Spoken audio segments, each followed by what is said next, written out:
Te saluda tu amigo Joel Pérez y te esperamos en la reflexión cada día, desayunando con Jesús. Es una alegría abrir nuestros ojos en las horas de un nuevo día, con un sol naciente que despunta en el horizonte.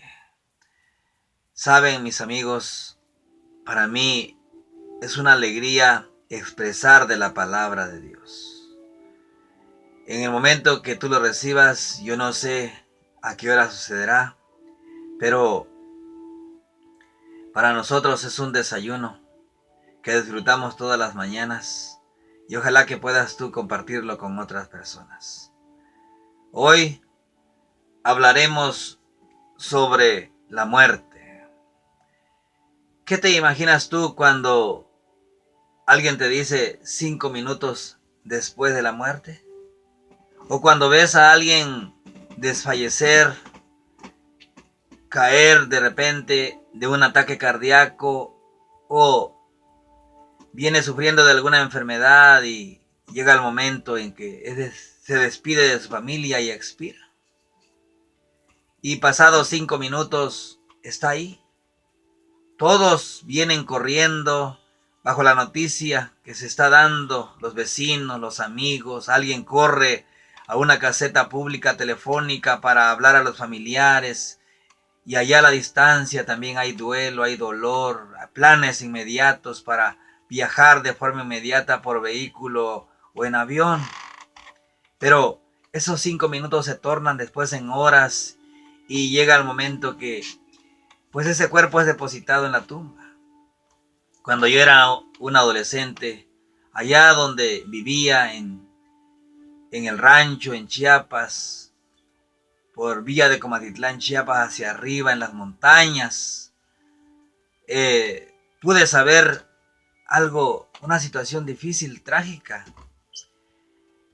Hay un camino que pasa por una carretera que une muchas comunidades y hay un lugar donde es un cruce, más bien es una T, donde un camino va rumbo a una colonia y un panteón a la vez, y el camino que va de paso.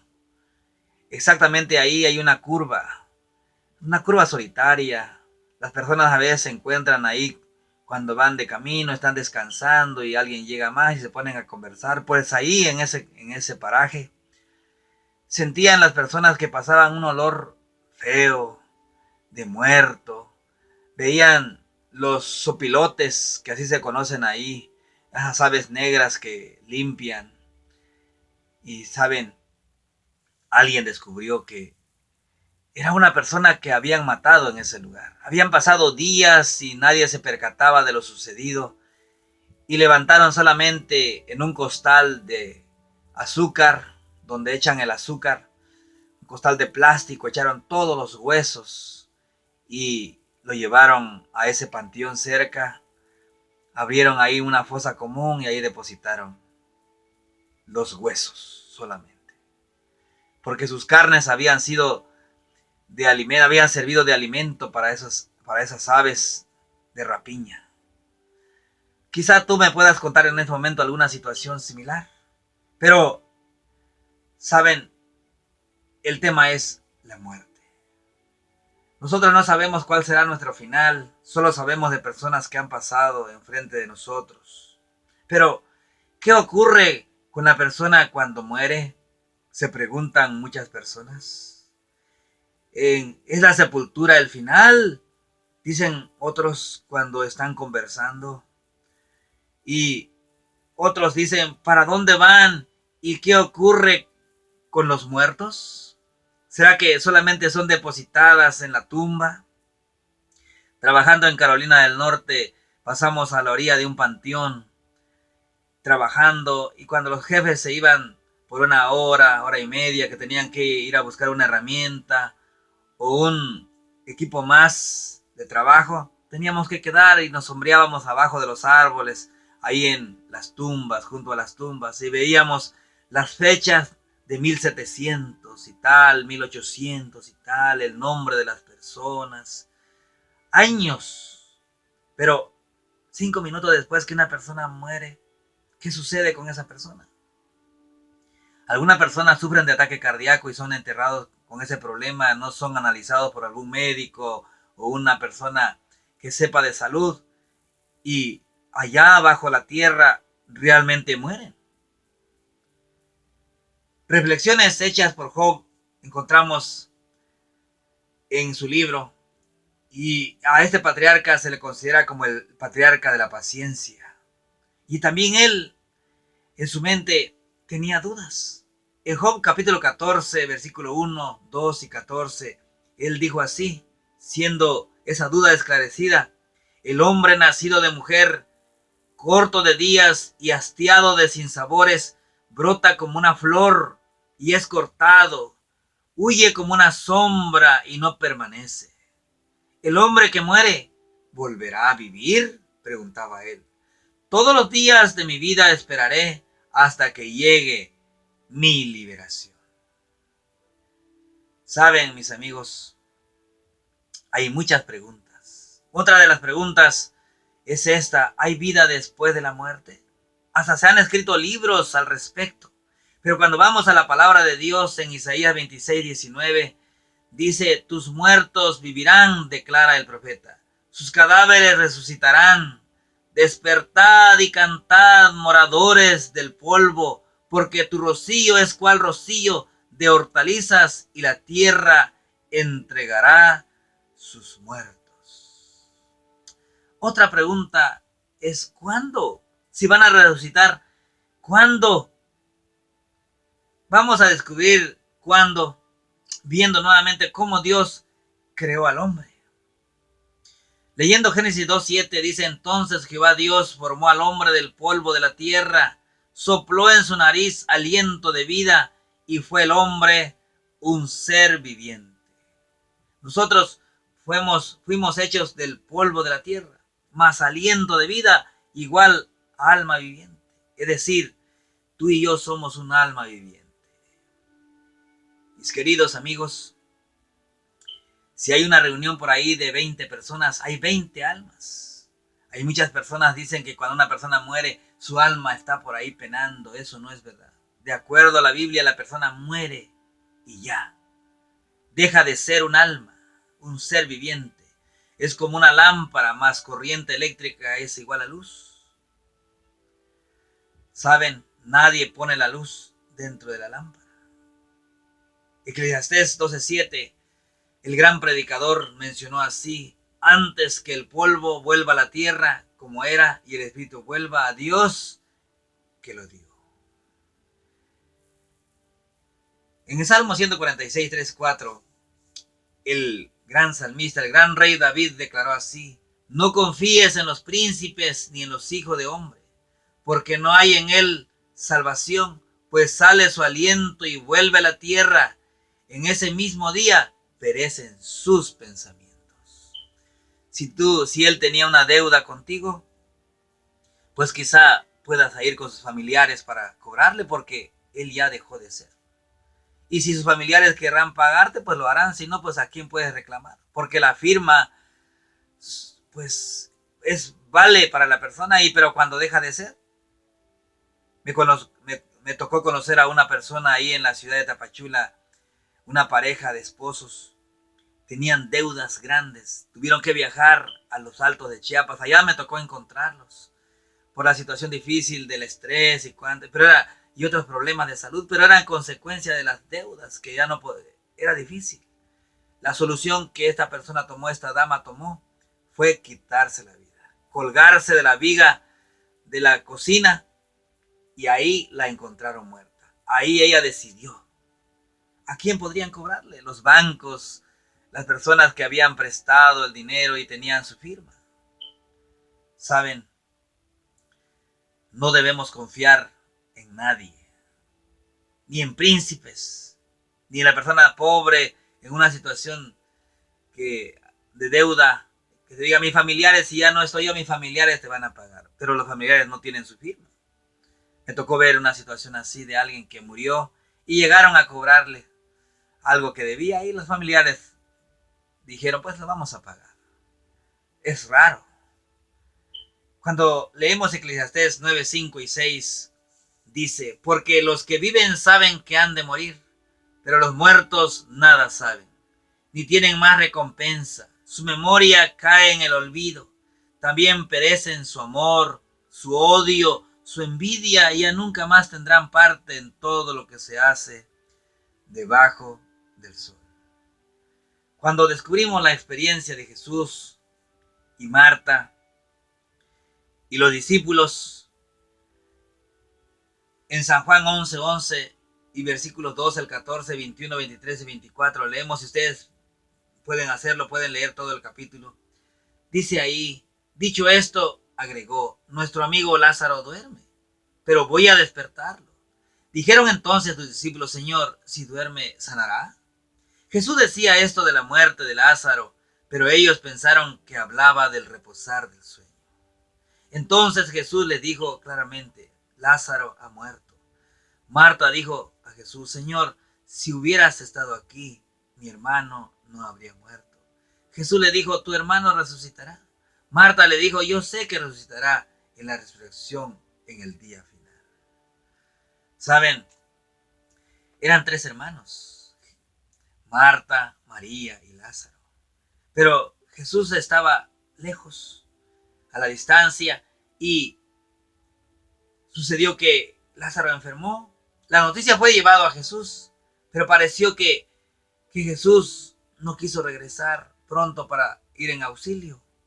Pero él quería demostrar que si confiaban en él, no solamente podría sanarlo, sino resucitarlo. Y pasaron 2, 3 días. Y cuando pues las personas que estaban ahí estaban dando pues los últimos momentos de dar ánimo a los familiares que habían quedado, Jesús llega. Y comienza este reclamo. Si, Señor, si tú hubieras estado aquí, mi hermano no hubiera muerto. Incluso los discípulos decían, bueno, si está durmiendo, si duerme y solamente duerme, está enfermo, sanará.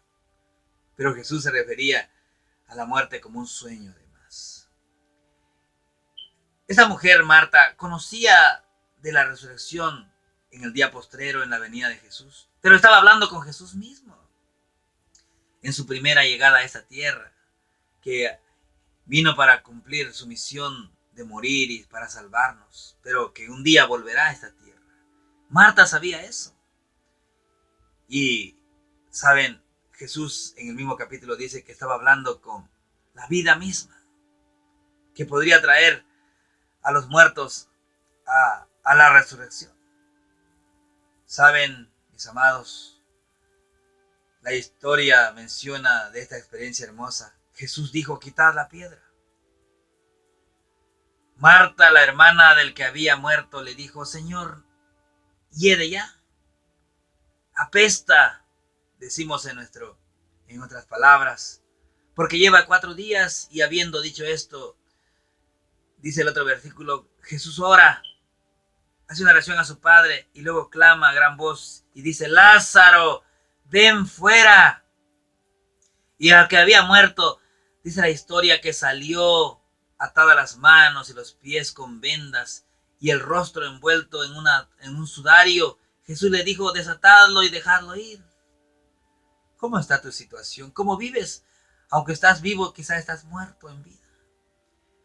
Tus ojos están vendados por situaciones, pero tiene que venir alguien para quitarte esas vendas. Y saben, ese alguien es Jesús. Y sin duda alguna llegará el momento que escucharás su voz y puedas vivir para una mejor vida en esta tierra. Pero, ¿saben? Llegará el momento que también se escuchará el toque de la trompeta final, cuando todos los que han muerto en Cristo resucitarán primero, dice Primera de Tesalonicenses 4, 13 al 17. Y se unirán a los vivos justos y levantarán sus manos para recibir al Señor en el aire. Mis queridos amigos, la resurrección fue el mensaje del cristianismo que trajo esperanza al mundo. Jesús resucitó, por eso Las personas se bautizan con agua, hundidos en el agua, y resucitan para que sus pecados sean perdonados. Y si un día morimos, hemos recibido esa esperanza y la tenemos en nuestro corazón, de que un día resucitaremos en la venida de Jesús. En 1 Tesalonicenses 4:13 al 18 menciona: tampoco queremos, hermanos, que ignoréis acerca de los que duermen, para que no os entristezcáis como los otros que no tienen esperanza. Si creemos que Jesús murió y resucitó, así también traerá Dios con Jesús a los que durmieron en él.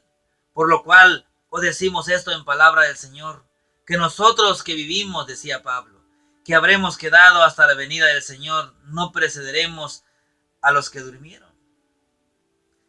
El Señor mismo, decía él, con voz de mando, con voz de arcángel y con trompeta de Dios, descenderá del cielo.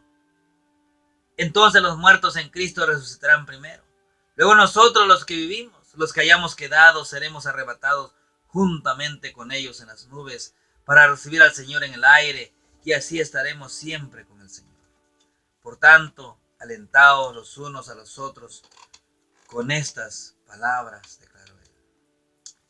Cuando leemos San Juan 11:25, palabras de Jesús, él dijo: yo soy la resurrección y la vida.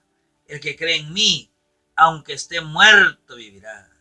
Marta estaba hablando con la vida, con la misma resurrección. Saben, esa persona hoy en esta mañana te habla también a través de su palabra, a través de este segmento.